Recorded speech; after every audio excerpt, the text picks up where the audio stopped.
설명회의 시간이고요. 열강해 주신 평론가 이명근 평론가님을 큰 박수로 맞이 부탁드리겠습니다. 예, 안녕하십니까. 방금 소개받은 이명근 세무사입니다. 저는 오늘 여기 강의를 요청을 받고 굉장히 기뻤어요. 왜냐하면 제가 사무실이 천안에 있거든요. 그래서 천안에서 여기 오는데 30분이면 되니까 제가 오전, 오후 일 다 보고 그리고 이제 참석을 하게 됐습니다. 여러분이 가지고 있는 교재는 한 3시간 분량입니다. 3시간 분량이라 지금 제가 할당받은 게 2시간이기 때문에 조금 요약을 해서 이렇게 말씀을 좀 드리겠습니다. 지금 우리 체험마을 중에서 개인 사업자로 되어 있는 분 계세요? 우리 위원장님 이름으로 해서 개인 사업자로 되어 있다. 계시네요. 또 비영리 단체로 되어 있는 분 계시죠? 비영리 단체로 되어 계신 분들 계시고, 법인으로 되어 있는 분들이 영농자법이나 농업회사법인 대다수입니다. 대다수. 그래서 사실은 체험마을이 조금 어렵습니다.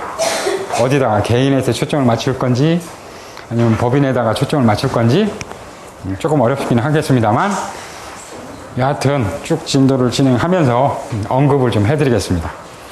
이 개인 사업자 같으면은 통장이 아마 여러분들이 정관하고 같이 규약이 들어가서 통장이 개인이지만 가로 열고 무슨 체험마을 이렇게 돼 있을 거예요. 그렇죠? 그래서 그분들은 이 단체로 되어 있기 때문에, 법인격 없는 단체로 되어 있기 때문에 개인한테 세금이 나오지는 않습니다.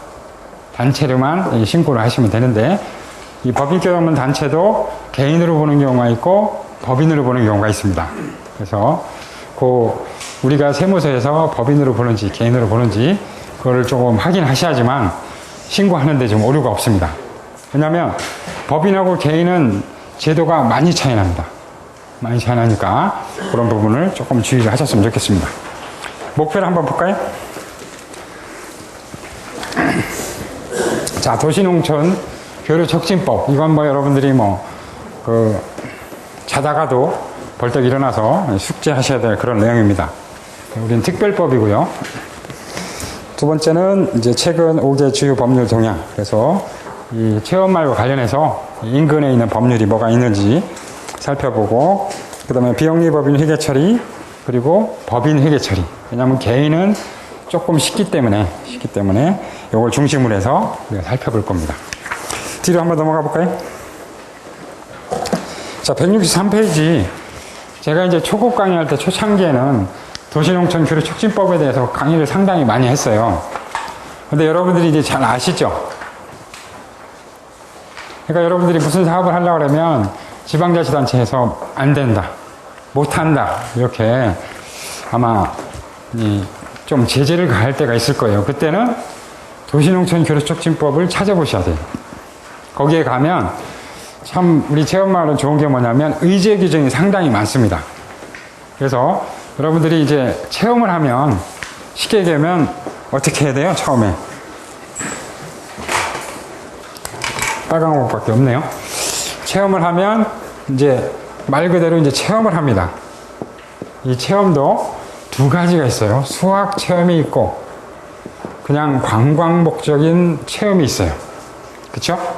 왜 갈랐냐? 이 수학 체험은 원천적으로 비과세입니다. 그러면 비과세를 하면 뭐냐? 고구마 캐기, 감자 캐기, 포도 따기, 이런 거예요.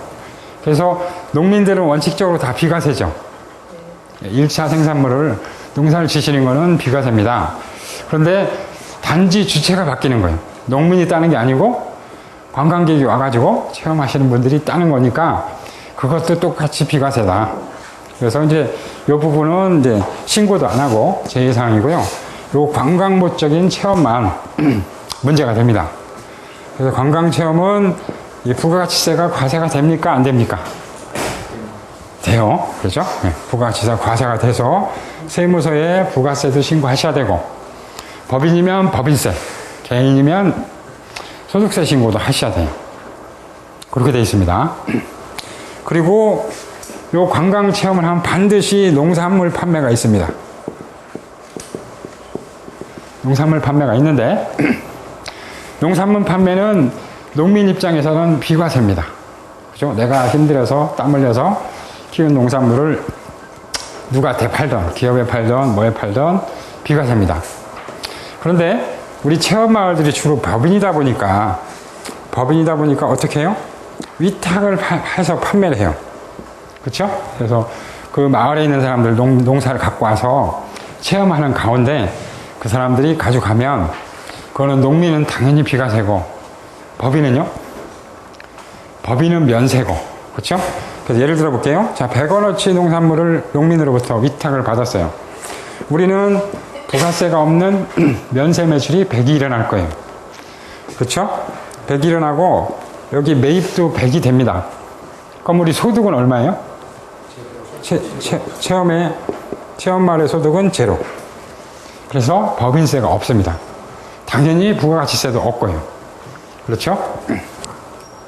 자, 그 다음에 체험과 관련해서 오면은 재워야 될 거 아니에요. 여러분들도 여기서 숙박을 하셨는데 아까 제가 조금 일찍 와서 여러분들 숙소를 한번 이렇게 쫙 둘러봤어요.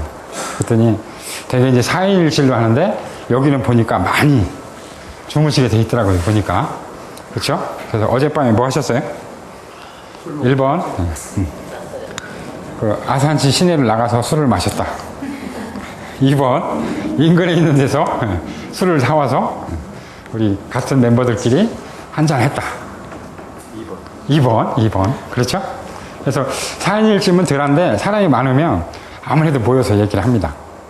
근데 사실은 그게 중요합니다. 여러분들이 하는 일이 똑같잖아요, 지금. 그러다 보니까 여러분들 애로사항이라든가 이런 걸 얘기하는 게 상당히 사실은 중요하다. 그렇습니다. 노래방 가셨어요? 여기 노래방 있나요? 그 마이크가 안 나온 것 같아요. 안 나와요?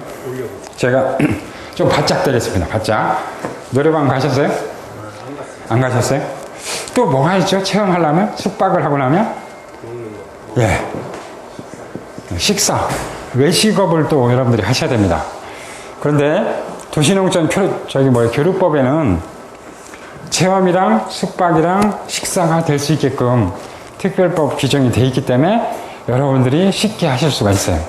설령 이 지역이 식당을 허가를 못 내는데요. 그렇다 하더라도 여러분들이 음식 체험을 하시면 그거는 뭐 전혀 문제가 없단 말이에요. 그죠? 조금 이제 거기서 또 여러 가지 또 문제가 생기긴 생깁니다. 여하튼 이게 있어요.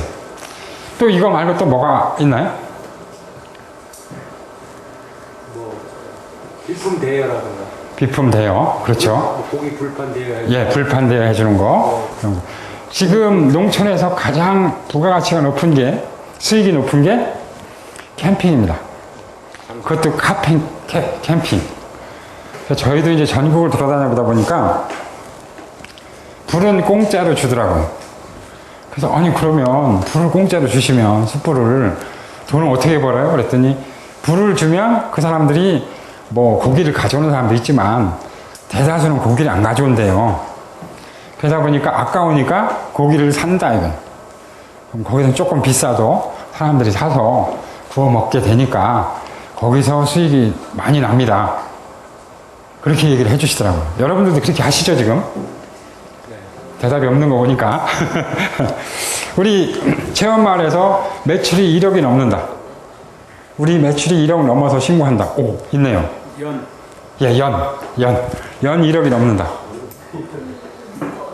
맞네요. 그러면 궤도에 올라가신 거예요. 지금 1억이 넘어간다면. 사실은 1억이 안 되는 게 문제입니다. 체험마을 하는데 1억이 안 넘어갈 수가 없어요. 그런데 지금 1억이 안 된다면 안에 뭐가 문제가 있는 겁니다. 안에서 뭐 갈등이 있다든가 아니면 지금 본격적으로 사업을 못 하다든가 뭐 여러 이유가 있을 겁니다. 그건 여러분들이 고민을 좀 하시면 될 것 같습니다. 자, 숙박도 과세예요. 부가가치세가 붙는 겁니다. 식사도 과세예요.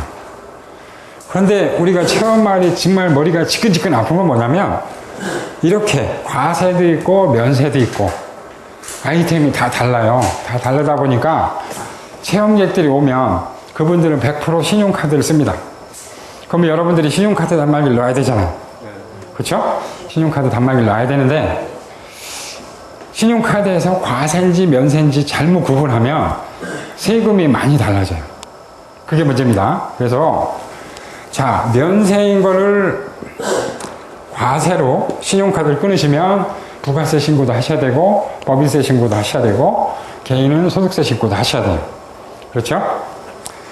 그렇고 그래도 뭐 그런 세법상으로는 뭐 그렇게 큰 문제는 없어요. 다만 이제 관광객들이 더 부담하는 거죠. 10%를 더 부담하는 결과가 될 뿐이지. 그런데 과세 항목인데 모르고 여기 사무장님들이 면세로 끊었어요. 신용카드를. 그러면 어떻게 되죠? 이 세무서의 정보력이 대단합니다. 대한민국은 두 군데가 굉장히 아주 정보가 많아요. 하나는 경찰청이고 또 하나는 국세청이에요. 그래서 여러분들을 가만히 지켜보다가 국세청에서 한 5년이 지나가면 그때 한번 점검을 나옵니다. 점검을 나오면 제일 먼저 보는 게 뭐예요? 저거예요. 예. 혹시 과세 항목인데 그거를 면세로 신고를 했는지 그걸 봐서 그게 드러나면 어떻게 돼요? 5년 거를 다 소급해서 과세를 합니다. 그러면 세금이 얼마가 돼요? 5억도 되고요. 10억도 되고요. 그렇게 돼요. 그래서 위원장님이 종적을 감춘 데도 있어요. 체험마을에서 어떻게 감당할 거예요? 여러분들이 혹시 예산에 예비비가 있다면 모르겠어요. 그렇게 하지만 그렇지 않고 지금 뭐 빡빡하게 예산이 이렇게 짜서 들어가는데 생각지도 않은 데서 세무조사를 나와서 세금이 많이 걷게 되는 그런 상황이 된다면 참 어렵다 이거죠. 그죠? 그래서 저한테 전화 오는 데도 있어요. 그래서 개인적으로 여러분들이 애로사항이 있으면 연락을 주시면 제가 여러 가지 또 코치를 좀 해드리겠습니다. 제가 이제 세무 전문가 아니에요? 그렇죠? 그러다 보니까 그런 것도 있을 수 있습니다. 그래서 과세와 면세의 구분이 굉장히 사실은 어렵다. 저희도 어려워요. 저도 가보면 이게 과세인지 면세인지 구분하기 힘든 경우가 있습니다. 그래서 체험마을 중에서 조금 잘 되는 데는 매출액이 한 10억이 넘어갑니다. 10억이 넘어가면 어떡하냐면 과세 면세를 구분할 방법이 없어요. 사무장님들이 여러분들이 어떻게 뭐 세법 전문가도 아니고 그러니까 어떡하냐 포스 시스템을 도입을 합니다. 돈을 들여서. 그러면 이제 그분들이 와서 전문가들이 과세 면세인지 다 구분을 해놔요. 이미. 그래서 여러분들은 권총만 쏘면 돼요. 권총만 쏘면 자동으로 컴퓨터에 과세 면세가 기록이 돼서 나중에 신고할 때 매출액도 누락이 안 되고 할 수 있게끔 해준단 말이에요. 그리고 그 정도만 되면 여러분들 행복한 거죠. 꽤 됩니다. 매출액 10억 넘어가는데. 여러분 마을도 우리 농어촌 공사에서 그곳에 가고 싶다. 그래서 저한테 매번 메일이 와요. 잘 되는 마을이죠. 그래서 그곳에 가고 싶다. 그래가지고 메일이 오는데 예쁘게 디자인돼서 돼 있는 게 있습니다. 그래서 여러분도 그런데 꼭 좀 참여가 됐으면 좋겠어요. 그 다음에 이제 포스 시스템을 깔고 그래도 10억이 넘어가면 농산물을 팔아서 10억이 넘어간다 그러면 제가 안 가봐도 알아요. 거기 전화 받는 사람이 5명이에요. 진짜요. 하루 종일 전화만 받습니다. 하루 종일. 그러니까 이거 미치는 거 아니에요? 제가 이런 얘기하면 안 되죠. 하여튼 힘들잖아요. 힘들어가지고 이제 여러분들이 이제 10억이 넘어가면 직원들이 이제 피곤해서 그만둡니다. 하루 종일 전화만 받는다고 생각해보세요. 주문 받고 이거 정말 죽을 지경이란 말이에요. 그래서 이제 뭔가 대책을 세워주세요, 위원장님. 그 얘기를 한단 말이에요. 그러면 방법이 뭐냐면 이제 고객관리 프로그램이라고 있어요. 그래서 이제 전화가 오면 그 인적사항이 화면에 떠서 거기서 이 수량만 이 아이템을 고르고, 그렇죠? 수량만 거기에 입력을 하면 택배까지 연결되게끔 하는 프로그램이 있어요. 그걸 하면 조금 그래도 사람들이 좀 숨을 쉴 수 있고 그렇게 됩니다. 그래서 뭐 그런 프로그램도 있고 또 이제 체험마을에 여러 사람이 이제 참여하다 보니까 이 투명성 문제가 있어요. 그렇잖아요? 딴 사람들이 들어와서 도대체 우리 위원장님이랑 사무장님이 사업을 하시는데 이익은 얼마나 나고 이번 달은 얼마를 벌었고 그런 걸 알고 싶을 거 아닙니까? 그런 걸 하려면 또 회계 프로그램이 있어야 돼요. 근데 시중에 회계 프로그램이 많은데 농업 전용 프로그램은 얼마 안 됩니다. 얼마 안 되니까 또 그러면 또 그런 걸 또 찾으셔야 되는 또 그런 문제가 있어요. 또 하나는 이 농촌에서 매출이 10억이 넘어갔다. 그럼 제가 안 가봐도 거기는 반드시 하는 게 있어요. 우리 교재에도 써 있는데 전자상거래입니다. 또는 SNS예요. 이걸 반드시 합니다. 생각을 해보세요. 담양에서 우리가 진짜 맛있는 어떤 농산물을 키우는데 강남에 있는 아줌마가 어떻게 할 거예요? 알 방법이 없죠. 혹시 거기서 기능한 사람이 있다면 도움은 되겠죠. 도움은 돼서 누구엄마 해가지고 주문 받아가지고 여러분들 할 수 있지만 그것도 한계가 있는 거 아니에요? 그러다 보니까 지금 젊은 주부들이나 이런 사람들은 다 인터넷을 보게 되잖아요. 인터넷을 뒤지게 되는데 내가 사고 싶은 걸 그런데 이제 여러분들 체험말이 딱 떠가지고 거기에 가격도 좀 알맞고 또 제품도 믿을 수 있는 데다 그러면 사게 된단 말이에요. 그죠? 그래서 전자상거래를 많이 합니다. 그리고 또 적극적인 건 SNS예요. 여러분 체험말 중에 SNS 하시는데 정말요? 한 군데도 없어요? SNS 하시는 데가 없어요? 제가 이따가 조금 보여드릴게요. SNS로 판매 기법이 어떤지. 자, 그래서 도시농촌 교육 촉진법에 대해서 제가 소개를 올렸는데 163페이지 보시면 141촌 운동, 그 다음에 농어촌 체험, 휴양마을 사업자 지정, 도로 교류 지원 지구의 지정제도, 농어촌 체험 지도사 또는 마을 해설사 다 있을 거예요, 여러분들. 그죠? 우리 외암마을에 대해서 잘 아시나요? 여기 아산에 지금 여러분들이 바로 옆에가 외암마을인데 드라마를 많이 찍습니다. 그래서 주말 같은 때 이렇게 오면 연예인들이 좀 탤런트들이 많이 와서 여기서 식사도 하고 그렇게 합니다. 여기 역사를 아시는 분 계세요? 없으세요? 네. 여기 이제 배촌장님이라고 계시는데 이상하게 여기가 천안아산이 많이 발전을 했습니다. 많이 발전을 했는데 여기는 이제 시종마을이라 여기서는 이제 사람들이 외부로 많이 안 나간 것 같습니다. 그러다 보니까 그 시종마을이 그대로 보존이 된 데가 이제 외암마을입니다. 그래서 이제 여러분들 혹시 가보시면 어떤 데는 못 들어가게 하는데 양해를 구해서 들어가 보시면 이렇게 전통 양반집이 있어요. 북쪽부터 물이 흘러가지고 이렇게 집 밑으로 해서 흘러가지고 마당으로 해서 물이 나가는 데가 있어요. 가보셨어요? 아, 못 가보셨어요? 거기 이제 사람이 너무 많이 오니까 그분들이 싫어하시더라고요. 그래서 공개를 잘 안 하세요. 그런데 그런 집도 있고 특이한 데가 좀 있습니다. 한번 구경 한번 해보셨으면 좋겠습니다. 자, 그 다음에 맨 하단에 보시면 이제 4조 또는 제5조에 보면 이제 지정제도가 있다. 도입을 해서 여러분들이 이미 지정을 받은 겁니다. 그다음 받은 거고 뒷장으로 가겠습니다. 164조. 자, 이제 나번에 보시면 중간이죠. 농어촌 실정에 맞는 적정 규제하에 164쪽입니다. 자유를 영업할 수 있도록 타법의 특례, 안전위생기준 준수 의무를 부여했다. 자, 여기서 우리 도시농촌 교류촉진법은 특별법입니다. 그래서 다른 법에 우선합니다. 그건 맞는데요. 예외가 있어요. 아무리 여러분들 체험마을 국가에서 이렇게 지정을 해주고 육성을 한다 치더라도 반드시 지켜야 될 게 있어요. 그 중에 하나가 안전입니다. 안전. 안전은 예외가 없습니다. 제가 이제 농촌 쪽 강의를 많이 나가는데 민박이라고 있죠. 민박제도 있어요. 민박은 정말 그린벨트든 뭐든 다 할 수 있어요.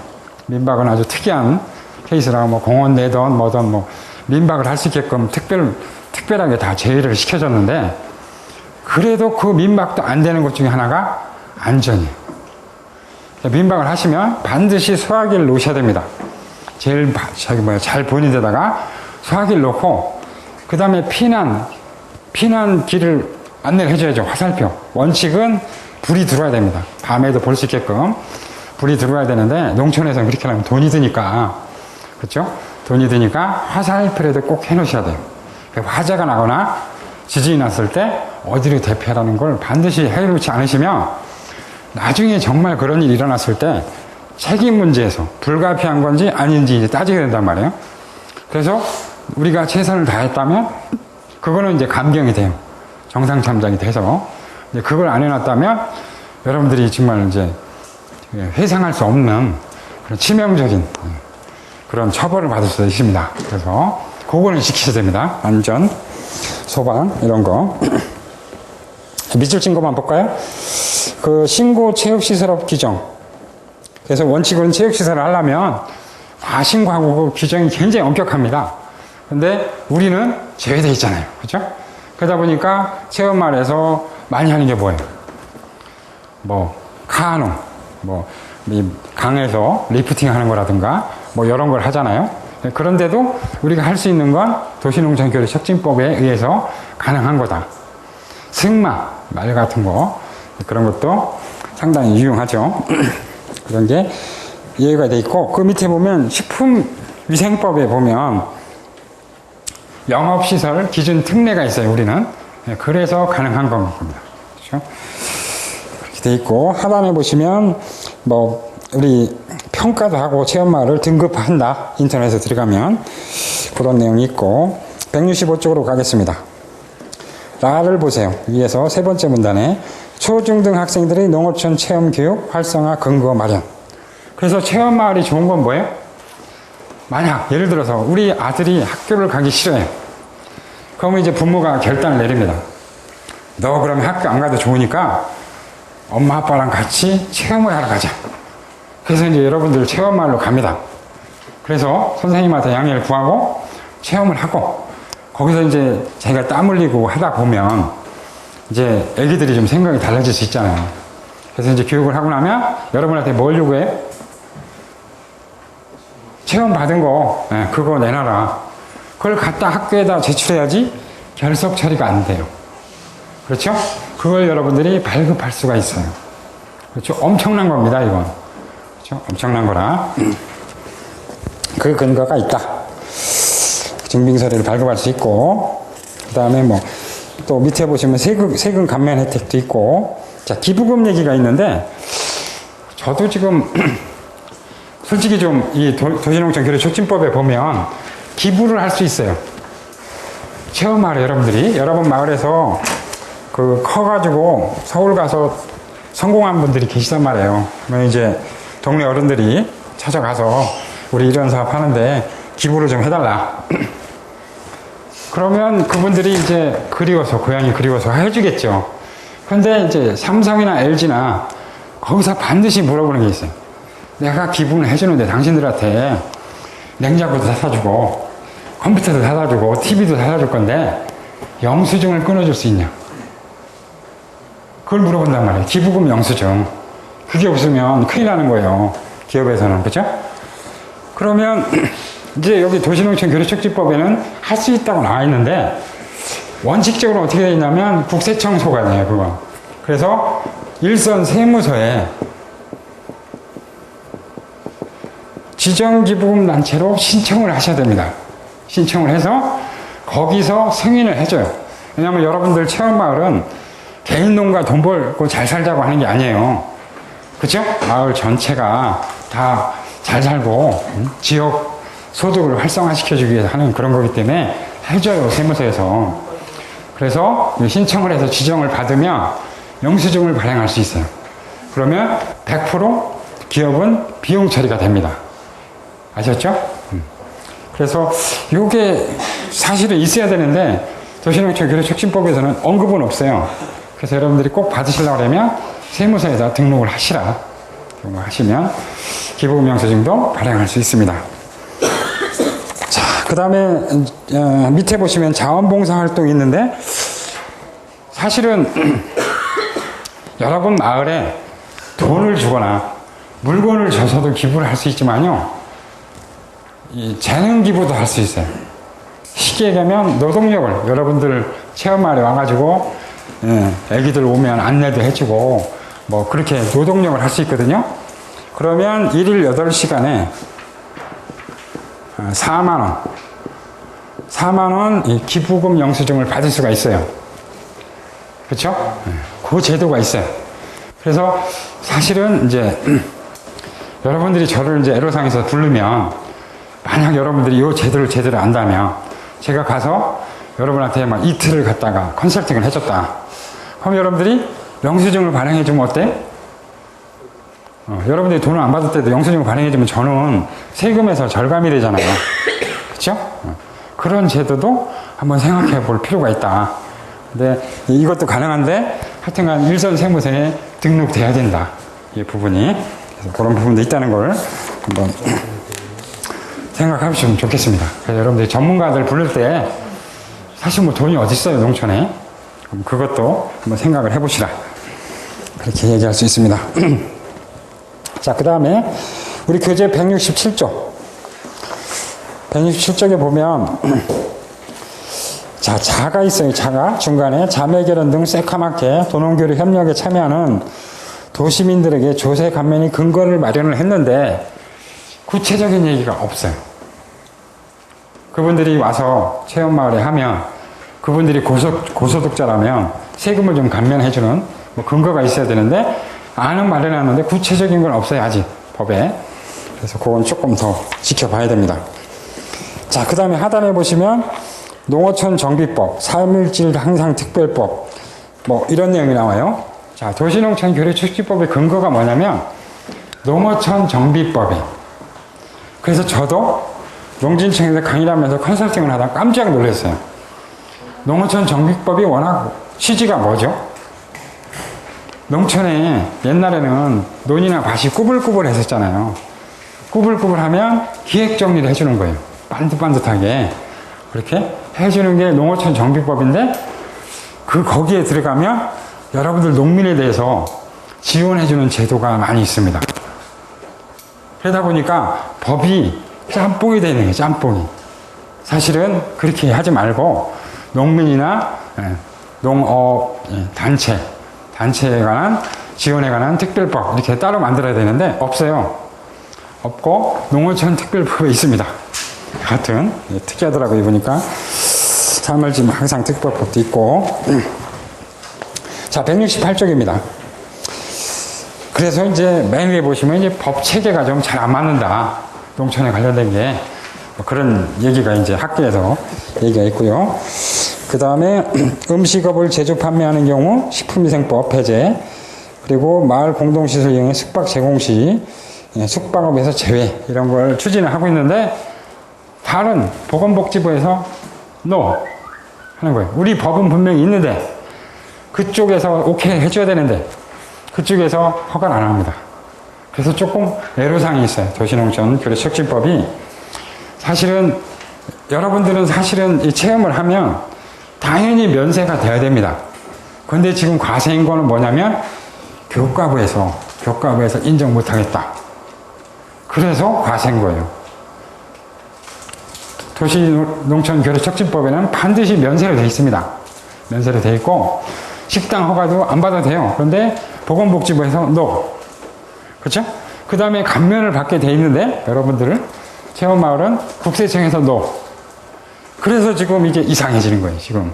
그죠? 근거는 다 마련이 돼 있는데 실제 실행에서 안 이루어지는 게 많습니다. 그 내용만 좀 이해를 하시고. 그러니까 최근 5개 주요 법률 동향 168쪽 보시면 농업농촌 및 식품산업기본법이 있고요. 도시농촌 교류촉진법이 있고 축산물 가공처리법이 있고 소 및 소고기 이력 추진에 관한 법률이 있고 식품산업진흥법이 있어요.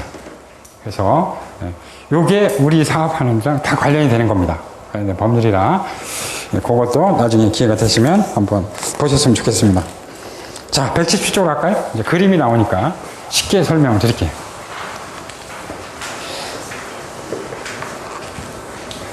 자, 여러분들이 이제 좀 매출이 일어나고 그러면 이제 사무장님들이 이제 세무 전문가가 아니니까 세무사무실에 맡겨요. 그렇죠? 그래서 가까운 데 세무사무실에 맡기는데 저하고 그 세무사님이랑 싸우는 경우가 있어요. 어떤 경우냐면 그 세무사님들은 일반 제조, 일반 회사들을 많이 아시지 농촌에 대해서는 잘 모른단 말이에요. 저는 농촌에 대해서 이제 컨설팅도 하고 교육도 하고 다니다 보니까 한 6년 정도 공부를 했어요. 그러다 보니까 이제 농촌에 대해서 조금 많이 알죠. 많이 아는데 회계 처리를 했는데 조금 이상해. 이상하면 제가 그 왜냐면 여러분들이 얘기해봤자 세무사님이랑 얘기가 안 돼요. 그럼 그 세무사님 이름 가르쳐 주세요. 그러면 저희는 전국의 세무사님들 연락처가 다 있거든요. 그 세무사님한테 연락을 합니다. 사실은 이만저만 하고 그래서 요거는 세금을 안 내셔도 됩니다. 얘기를 하다 보면 그 세무사님이 그러시냐고 그럼 고마운데 그게 아니라 막 화를 내세요. 그럴 수 있습니다. 그렇죠? 그래서 참 저도 이제 그 세무사님들이랑 안 부딪히려고 같은 동업자들 아닙니까? 제가 뭐 그분들한테 뭐 욕먹을 일은 없죠. 애로사항은 있습니다만 조금 농촌에 대해서 좀 많이 아시는 분한테 맡기시면 도움이 좀 많이 될 거다. 그런 생각을 좀 했습니다. 예를 들면 이런 겁니다. 자, 영농조합법인 있잖아요. 이거는 법인이지만 조합이에요, 조합. 그래서 총회를 열면 이 의사결정할 때 어떻게 하죠?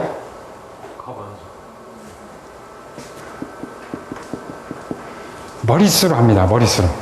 실제로 영농조합에 내가 돈을 많이 투자를 했어요. 많이 투자했다 해도 저는 한 표. 그리고 5% 투자한 사람도 한 표. 똑같아서 만약 5명이 있다면 뭐 제가 사실은 100% 다 투자를 했는데 나머지 4명이 반대하면 저는 나가야 돼요.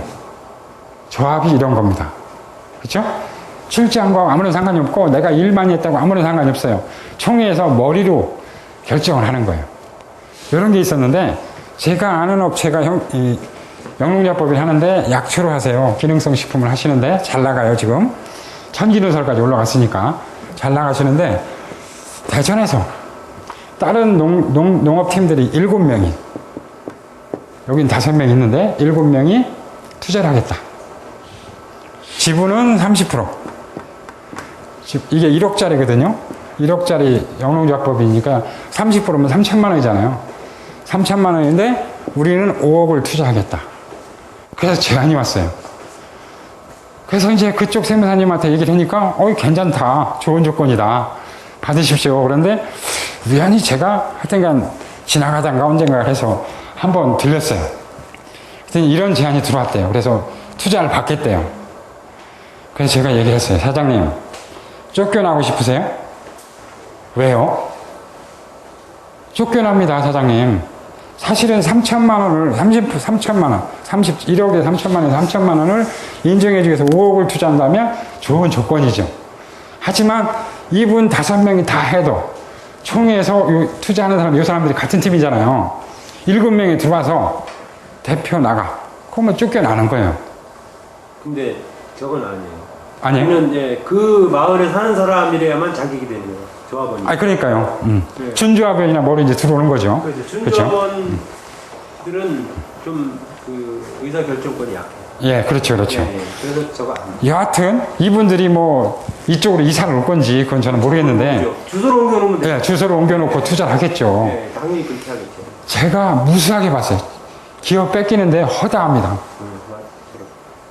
그래서 그 세무사님이 화가 나가지고 저한테 전화가 왔어요. 아니 30%뿐이 안 갖고 있는데 무슨 소리냐. 그래서 세무사님, 여기는 주식회사가 아니고 조합입니다. 조합법 찾아보시면 나옵니다. 그래서 이분이 전화가 왔어요. 미안하다고. 왜냐면 다 세무사들이 주식회사를 공부하지 조합 공부하는 사람 얼마 없거든요. 그러다 보니까 이런 문제가 생기는 거예요.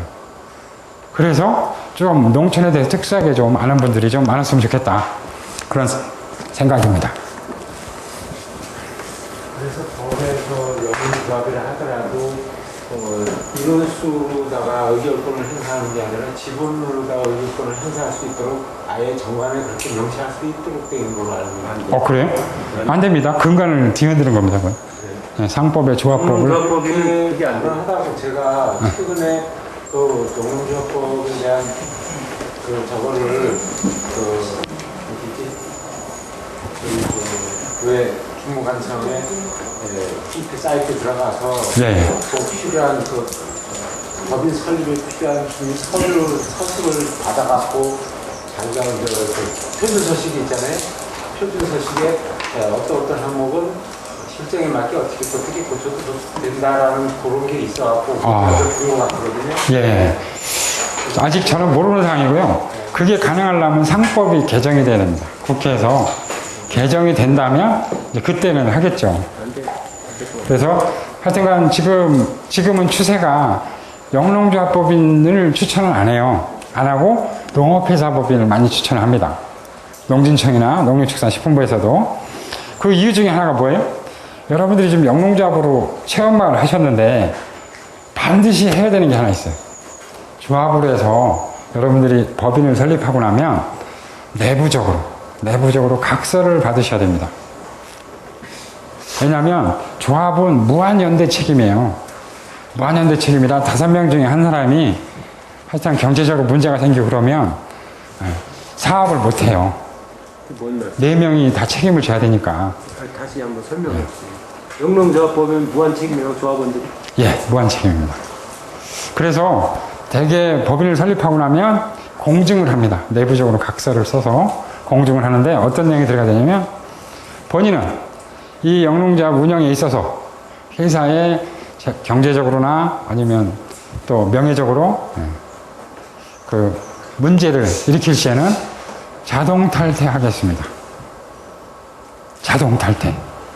그래서 이를 허약함 빵빵빵 해가지고 공증을 딱 해놓으셔야 돼요. 왜냐면 그 중에서 한 사람에도 뭐가 문제가 생기면 나머지 사람들한테도 문제가 생기니까.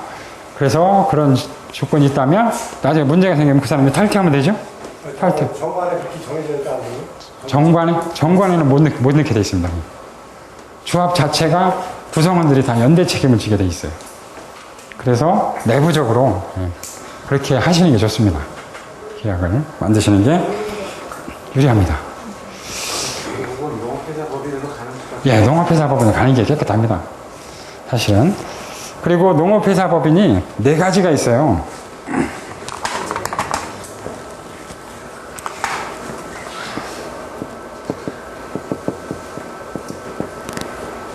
주식회사가 있고요. 그 다음에 유한회사가 있고, 한명회사가 있고, 합자회사가 있는데 이건 너무 위험하기 때문에 한명 합자는 안 합니다. 무조건 하면 안 되는 거예요, 이건. PB치들끼리 하는 거예요. 유한회사랑 주식회사가 있는데 제가 판단하기에 유한회사가 딱 적합합니다. 농업회사 법인에는.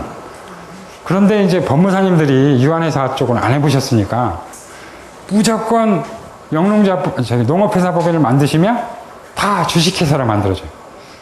그래서 영농조합법인, 주식회사, 누구누구 이렇게 내 있더라고요, 보니까. 근데 주식회사는 상당히 좀 법이 강화되어 있어서 나중에 좀 문제가 좀 생길 수 있어요. 이 대표이사들 양벌제도도 있고 뭐 여러 가지 규정이 있어서 저는 그냥 유한회사를 했으면 좋겠어요, 여러분들이. 예를 들면 이제 감사 규정이 강제 규정입니다, 주식회사는. 근데 유한회사는 강제 규정이 아니고 임의 규정입니다. 그래서 예를 들어서 여러분이 자산이 120억이 됐다. 영농조합법이 잘 돼가지고.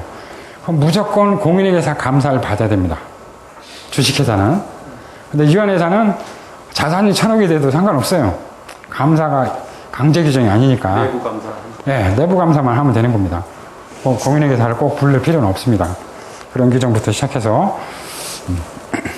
그 양벌제도. 예를 들어서 이 농업회사 법인에서 직원이 일을 하다가 죽었어요. 죽으면 당연히 법인이 책임져야죠. 법인이 책임을 져서 벌금도 내고 이렇게 합니다. 그리고 사장이 또 이중으로 또 한 번 더 책임을 져야 됩니다. 그런 제도가 있습니다. 대표이사는 무조건 책임을 져야 됩니다. 벌금 무셔야 되고 잘못하면 감옥도 가셔야 돼요. 그런 제도가 있어서 예, 주식회사는. 그래서 근데 질문인데요. 그 영농조합법인 밑에 이제 자회사를 둘 수가 있지 않습니까? 그렇죠. 규모가 커지면. 예, 예. 그럴 때는 주식회사 형태로 집어넣어도 되고 그런 형태는. 그렇죠. 상관없죠. 그건. 근데 외국에 보면 유명한 것들이 대부분 그 지역에 해갖고 영농조합 법인으로 만들잖아요. 예. 웰치스 같은 음료수 이런 거 보면. 예, 예. 근데 그 밑에 뭐 해외 영업부 제조하는 것들이 또 자회사가 무지하게 붙어 있거든요. 그렇죠. 그렇죠. 그럴 때는 이제 한 분야별로 주식회사를 만들어서 그렇게 하셔도 뭐, 계약을 해야 되나? 집어넣어서 해야 되나? 이제 투자를 해주는 거죠. 우리 모 회사에서 투자를 해주는 겁니다. 투자해주면서 예. 우리 이 분야의 주식회사가 되겠다. 예. 그럼 그거는 책임이 없죠. 자기 투자한 것만 내가 받아가면 되는 거니까. 또 이제 요번에 개정되시는 거 아죠? 영농조합법인 5명이었었잖아요, 지금까지요. 네. 근데 이제 10명으로 바뀝니다. 시원마을이. 지금 농어촌공사에서 그렇게 이제 공무원이 내려갈 거예요. 그래서 10명으로 해라. 막 이렇게 또 할 수가 있어요. 지금 5명인데. 지금 권역별은 무조건 10명으로 지금 다 바뀌었습니다. 근데 모르겠어요. 지금 권역별이 아닌 데는. 그 전에 5명으로 설치한 데는 문제는 없는 거예요. 아니요. 5명으로 돼 있는데도 5명을 더 늘어야 돼요. 동네 사람 없는데 어떻게 알아나가요? 그래? 그 조합 없애야 돼요. 그래서 혹시 그런 게 나오면, 지금 농업회사, 강화되고 있구나. 농업회사 법인들이 이렇게 하셔야 됩니다. 또 하나. 이 농업회사 법인은 농민이 한 명만 있으면 돼요. 농민이 아니래도 상관없어요. 한 명만 있으면 돼요.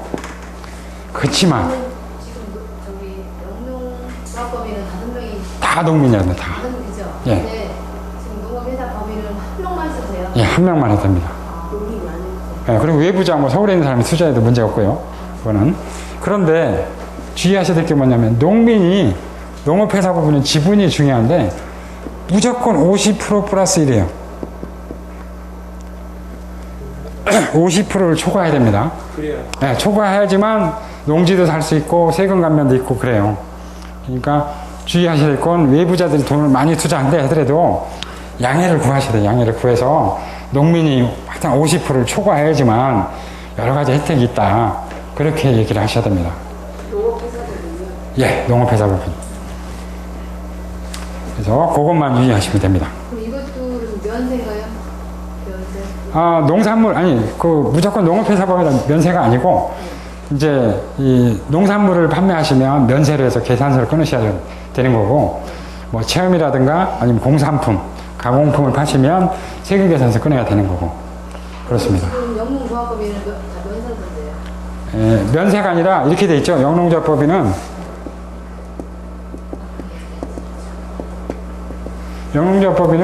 최소한 구성원이 5명이잖아요. 한 사람당 1,200만 원씩 공제가 있어요. 그러다 보니까 5명만 해도 6천만 원. 6천만 원까지는 세금이 없습니다. 그러다 보니까 대한민국에 있는 영농조합법인 중에서 단기 순이익이 1억 넘는 데가 얼마 없어요. 1억 미만이 90% 넘어가요.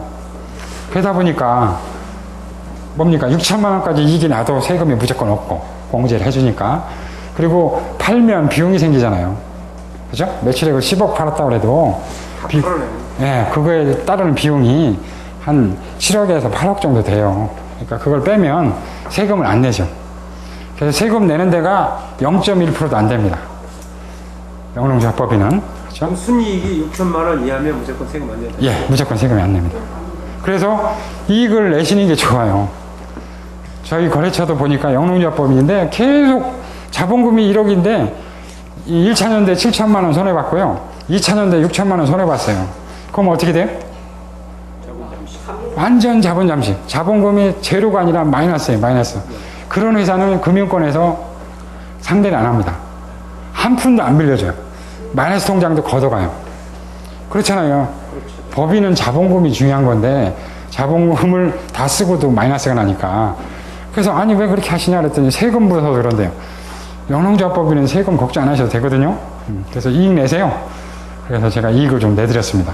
그러면 나중에 외부에 투자 받는 거라든가 아니면 은행에서 대출 받는다든가 그런데 좀 유리합니다. 그럼 세금을 안 내도 되잖아요. 그러면 예. 세금 신고를 안 해도 되는 건가? 상관. 신고를 하셔야 됩니다. 신고를 하고 면제를 받아야 되는. 예. 신고의 의무는 반드시 있는 거네요. 신고 의무는 있습니다. 법인세는 어디 투자합니까? 법인세는요, 제 매출액, 통장에 들어온 돈에서 내가 사업을 해 쓴 비용이 있잖아요. 그걸 빼서 계산합니다. 그러니까 쉽게 얘기하면 통장에 들어온 돈에서 통장에 나간 돈이 있잖아요. 나간 돈을 이 비용으로 해서 빼면 실제 통장에 남아있는 돈이 이익이에요. 그렇죠? 네. 그렇게 생각하시면 됩니다. 거기세 5월달인가 거기세 3월달. 예. 3월달에 신고를 하시는데, 신고를 안 하면 세무서에서 계속 괴롭혀요, 여러분들. 왜 신고 안 하느냐, 뭐, 그리고 괴롭히니까, 신고는 해주셔야 돼요. 예를 들면 이런 게 있어요. 우리 영농조합법이나 농업회사 보면은 매출액이 0이다. 이런 데 있어요. 매출액이 0이다. 그래도 무실적으로 신고는 해주셔야 돼요. 신고를 해주면 세무서에서 아무런 연락이 안 와요. 이 회사 어려운가 보다. 이렇게 생각을 하는데, 신고를 안 하면 계속 담당자가 전화하고 그러잖아요. 괴롭히잖아요. 잘못하면 가산세도 있어요. 무신고 가산세. 그러니까 신고는 해주시는 게 맞습니다. 3월달에 그 거기세 신고하면요. 그 통장 잔액을 어느 기준으로 끊는 3월달? 아니 12월 말. 12월 말? 예, 전년도 12월 말 기준에 신고를 하는 겁니다.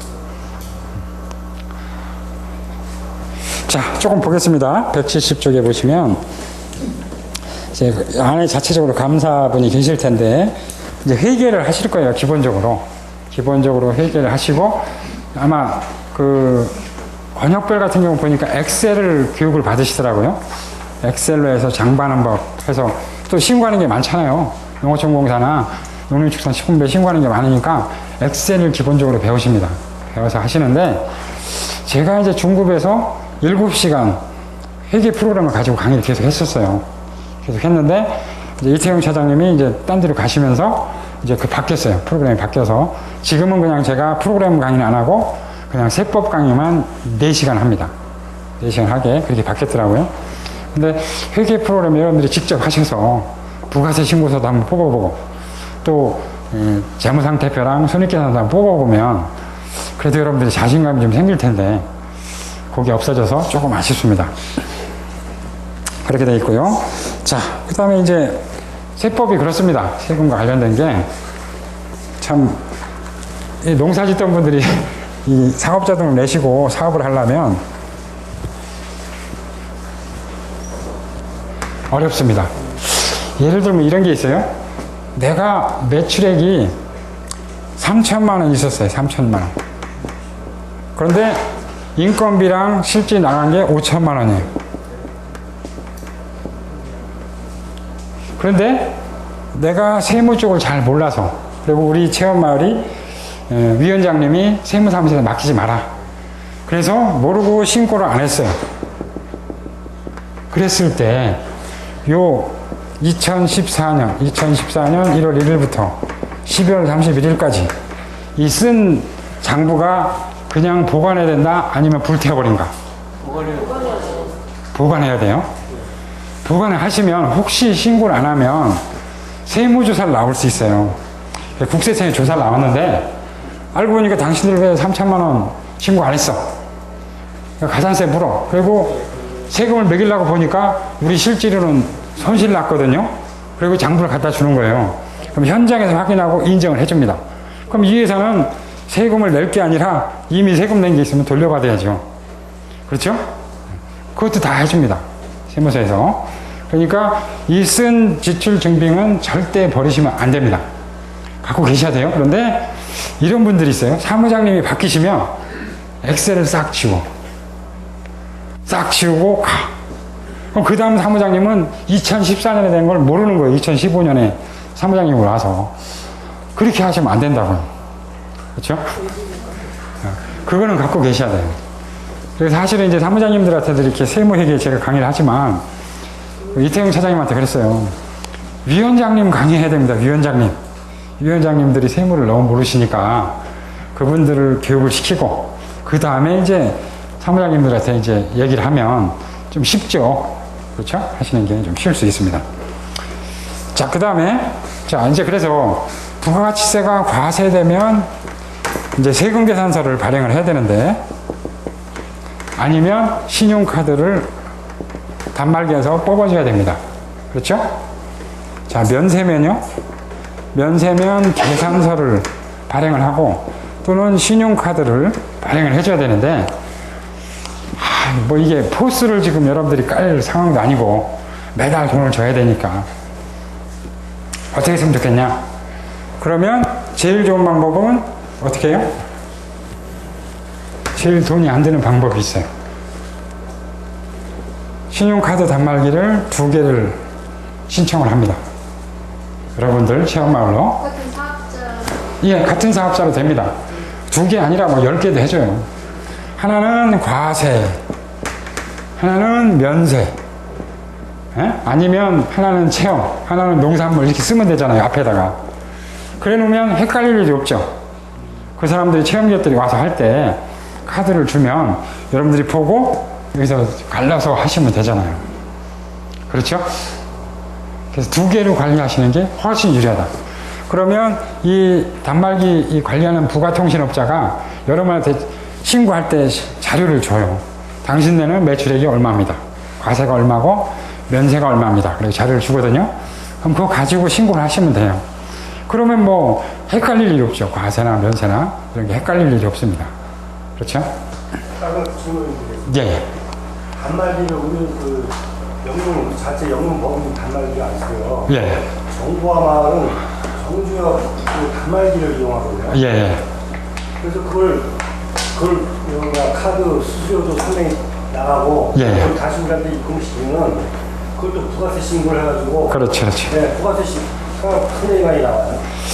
제가 조금 쉬고요. 지금 시간이 됐으니까 5분만 그 쉬고. 설명까지 좀 예. 해주시죠. 예, 지금 저기 뭐야 우리가 6시에 시작하기 전에 지금 촬영하고 있기 때문에 좀 끄고 그리고 설명을 드리겠습니다.